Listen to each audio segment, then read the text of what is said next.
Hey AP Eagles, welcome to week 2 of your AP US History review in preparation for the exam on May 15th. Today we're going to be jumping into Unit 4, which will be finishing by the end of the week, and jumping into Unit 5. That will leave the remainder of Unit 5 and Unit 6 for next week. And then finally, the week after that is the week of your exam. So we'll take like Monday and Tuesday of that week to review Unit 7 real quick, but that'll be a fast review because that was one of the more recent topics that we covered. Take those last few days to get ourselves mentally prepared for the exam. And then on May 15th at 2 o'clock, you guys will log into the College Board website and get yourself working on that 45-minute 5-document DBQ essay. Okay, so we're jumping back into our notebooks. Okay, so hopefully you guys have those in front of you. Maybe got those pages labeled already. Our next page, page 9, was Jefferson as president, 1800 to 1808. And I'm just going to kind of use the questions that are outlined in your assignment, but also just kind of fill in some other parts of the story. So let's just jump right into it. Jefferson, if you remember, was George Washington's Secretary of State. And of course, Jefferson has a long history in politics. He was the writer of the Declaration of Independence. Part of Washington's first cabinet, or the first presidential cabinet ever, as Secretary of State. He was John Adams's vice president during Adams's term, and now it's Jefferson's term. And remember, this is a big deal, this election of 1800, because in the election of 1800, for the first time in U.S. history, we see the change of power from one political party to the other, right? The Federalists had established themselves as a political party under John Adams as president, the second president of the United States. But we know that Thomas Jefferson is the leader of the Democratic Republicans, which we're just going to call the Democrats from here on. Thomas Jefferson is going to win this election in 1800. Remember, this was a big deal because they call this the Peaceful Revolution of 1800. One of the things that this election proves to us is, again, that our Constitution seems to be set up in a very successful way, where you can have a presidential election and the transition of power from one political party to another without it leading to some, violent uprising or bloodshed. So Thomas Jefferson assumes the office of the presidency. And remember, the Democratic Republicans led by Jefferson have some very different political views than the Federalists. Democrats believe in smaller, less active government. One of the things that Jefferson will do right away when he takes office is he'll start to shrink the size of the military. In fact, he cuts like the Navy in half or something like that. So Jefferson believes in smaller military, smaller government, less active government in people's lives. Remember, some of the other things that he believes in is this idea of strict interpretation of the Constitution, or strict constructionism. Remember, that came up when he was battling with Hamilton over the national bank. So Jefferson believes that the federal government should only be able to do the things that are specifically outlined in the Constitution. The spoils system. Remember that Jefferson does not believe in it. Jefferson believes that if you are a Federalist, right, someone from the opposing political party who is already in government but does a good job, you should be able to keep your job under Thomas Jefferson. He does not believe in just rewarding his friends with good jobs just because they're his friends and they helped him to get that position. So these are some of the ideas of Jefferson and the Democrats. And of course, there's some major events that take place under Thomas Jefferson, because he's going to serve 2 terms in office. And while he is president, one of the first things that takes place is that famous court case of Marbury versus Madison. And remember, in Marbury versus Madison, you had what is known as the midnight appointments, right? John Adams is going to, right before he leaves office, try to get as many Federalists into these court positions as possible, trying to load up the government with Federalists, hopefully to make Thomas Jefferson's life more difficult. And when Jefferson is inaugurated, he sees on James Madison's desk, that William Marbury was never given his actual papers to become one of these justices in the Washington, D.C. area. And Jefferson tells Madison not to deliver it, because as long as those papers aren't delivered, then Marbury can't take this new position, right? And the position can be left open, and then Jefferson can choose who he wants to fill the position. Ultimately, this leads to a court case. William Marbury sues Madison. But the big thing that comes out of this is that the Supreme Court basically declares that the law that Marbury was using to sue Madison ultimately was unconstitutional. That law should not have existed, even though it had been passed by Congress previously. The reason that this is such a big deal, of course, is because, and here's your big key phrase, right? Marbury versus Madison establishes something called judicial review. The greatest power of the judicial branch in the Supreme Court will become this idea that the Supreme Court has the power to judge laws that are passed by Congress as being constitutional, so they should exist, or unconstitutional, and they shouldn't exist.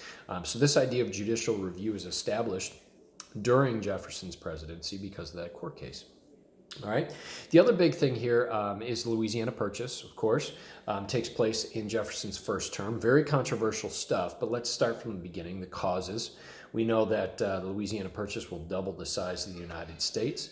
It's a very cheap piece of land being offered by Napoleon, the leader of France at the time. $15 million would get you the entire Louisiana territory. The reason that it's so controversial that Jefferson wants to do this is because, again, he is a strict constructionist. And as a strict constructionist, he does not believe, or he does not see in the Constitution, that the president has the right to purchase land from foreign countries. So he basically is stuck with two options. He can stick with what he has always said. I'm a strict constructionist.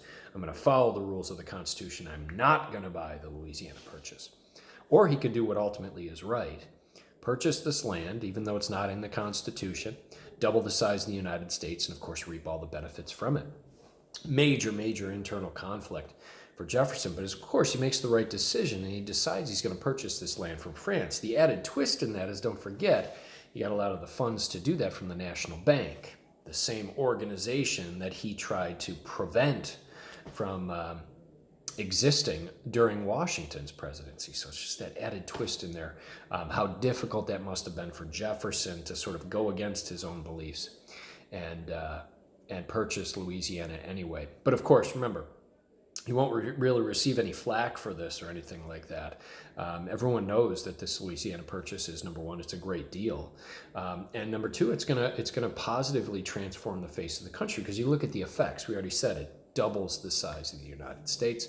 It's going to give you full access to the Mississippi River and, of course, the Port of New Orleans, one of the most important ports at this time in history. It's going to allow Western farmers to be able to access those markets in the East. There's just so many positive things that will come out of that Louisiana Purchase. There are a couple other events that will take place during Jefferson's presidency, but we're going to talk about those ones a little bit later on page 11 and page 12. So just one more thing that I want to cover with you guys today, and that's page 10. So if you want to turn the page in your review notebooks. Let's just very quickly talk about this market revolution. Now, I do want to let you guys know that the market revolution has been a topic on the AP exam in the past. And they like to ask, or they have asked, a couple things about it. First, they want to know about the changes. You know, to what extent was there massive change, economic change, political change, and so on during this time period of the market revolution. But the other thing that they ask about, which is kind of interesting, is the impact that the market revolution had on women. So I'm going to keep kind of mentioning that as we go through this too. But I do want you guys to know questions they've asked in the past, because that might give us a glimpse as to what they might ask on May 15th. If you're talking about the market revolution, the first thing that was asked about in your study guide here that I made for you was those technological innovations. And remember, technological innovations will very much depend on what region of the country you're in, because where you live will determine which innovations have the greatest impact on you. For example, Western farmers are going to be most impacted by new farming equipment. Things like the seed drill, for instance, right? That will make farming more efficient, allow them to plow, right? The steel plow, allow them to plow the land, those types of things. In the South, the biggest technological innovation is going to be Eli Whitney's cotton gin. And you guys know that because that will allow for the massive increase in production of cotton. And of course, a byproduct of that will be the massive increase in the number of slaves in the South as well. Speaking of Eli Whitney, there's another major invention that he created known as interchangeable parts, and that's going to have a big impact on the North. The idea that in manufacturing, if there is a product that is being created that has multiple parts to it, create all those parts individually and create many, many, many of those parts. So when you think of a machine, if there's one part that breaks, all you would have to do is pop out that one piece, pop out a brand new piece that is the exact same, and the machine functions again. So interchangeable parts. And that's going to have a huge impact on manufacturing, which of course is the focus of the North at this time. Besides interchangeable parts, of course, the North will be impacted by some of the new textile machines that are being created at this time. Power loom, version of the spinning jenny, those types of things which will drastically amp up the textile industry, which we'll talk about in a second because we're going to talk about the Lowell Mill. The next thing, though, in your study guide, though, is transportation improvements during the market revolution. Remember, with economic growth, the need for trade and the movement of these goods will increase. So you will have improvements in transportation. Remember, the first thing that they're going to try is something called these toll roads. You got the Cumberland Road, the Lancaster Turnpike.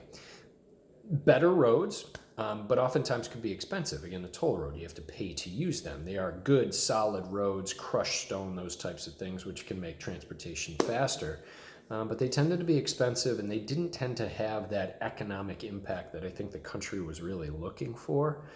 And that's where you're going to start to get into canals, and most specifically, most importantly, the Erie Canal, right? The Erie Canal, which is going to connect the Great Lakes all the way over to the Hudson River, all the way across New York State, and then down, essentially connecting it to the East Coast. And that Erie Canal, again, going to connect those Western farmers to the markets in the East. Huge, huge transportation improvement of the time.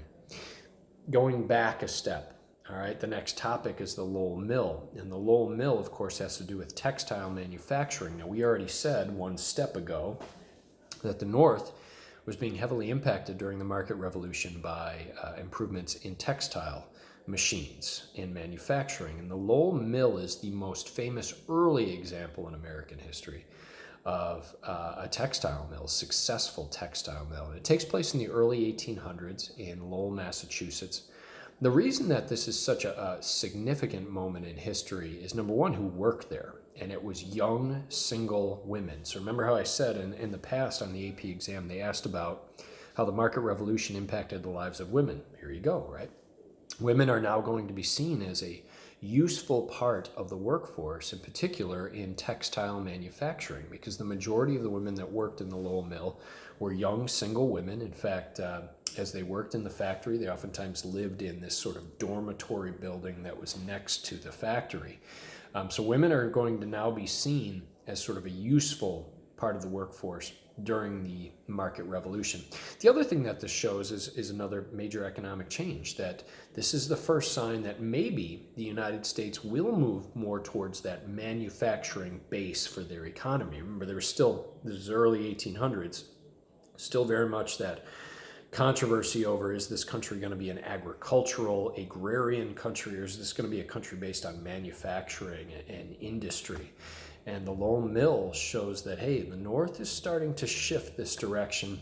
While the South might take longer to do it, this is an early sign of perhaps that Gilded Age that's going to be coming down the road. And then finally, your last one, guys, is the American system. The American system is something that was designed right before basically 1820 by Henry Clay, who is obviously part of the government. We know him for a couple major things, including the Missouri Compromise and the Compromise of 1850. But Henry Clay is also responsible for something called the American system.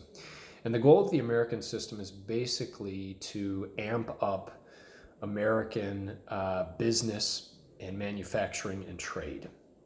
And he wants to make sure that Americans are, number one, buying American-made goods. And that was one of the things that the American system focused on, was putting high tariffs on goods coming in from other countries. So high tariffs on foreign goods, which would increase the price of those foreign goods. And because of that, Americans would then look at those American-made goods and say, hey, I'm going to buy these. They're cheaper because of the tariff, and let's buy American-made goods, which of course would stimulate the American economy. Another big piece of the American system was the rechartering of the National Bank. National Bank had been successful up to this point. They're going to recharter the National Bank and put it into existence for the second time. We'll talk more about the bank once we get to Andrew Jackson. But another big part of the market revolution was that the National Bank's going to stick around for a little while longer. Those are some of your big pieces of the American system. Remember, when you talk about the market revolution, what you're really talking about is an early time period in American history of economic growth. So if you were to get a DBQ essay on that, you're probably going to want to focus on the reasons why the economy is growing. Focus on those new inventions, those innovations that are building the American economy. Focus on the transportation improvements. Focus on the workforce, whether it's women in the Lowell Mill or slaves in the American South and the plantations. And maybe you do want to focus on the American system as well, just this idea that America is now focused on building its own economy. Remember, this is going to be during what is known as the era of good feelings, where Americans have this patriotism and nationalism after the War of 1812, which we'll talk more about coming up tomorrow. But yeah, this is a time period where Americans are starting to feel good about themselves as a young country and really pushing that development. Hopefully that worked for you guys today. That's page 9 and page 10. We'll be jumping into pages 11, 12, and 13 tomorrow before we post one more video on Thursday for the last 2 pages. Get you guys set up for that next practice DBQ, which will be posted on Thursday morning and will be due on Sunday. All right. All the best to you guys and your families. Again, hopefully this helped you guys out. Remember, keep working hard. That AP exam is only about 2.5 weeks away. Make this a priority. Let's get the job done. All right. We'll talk to you guys soon.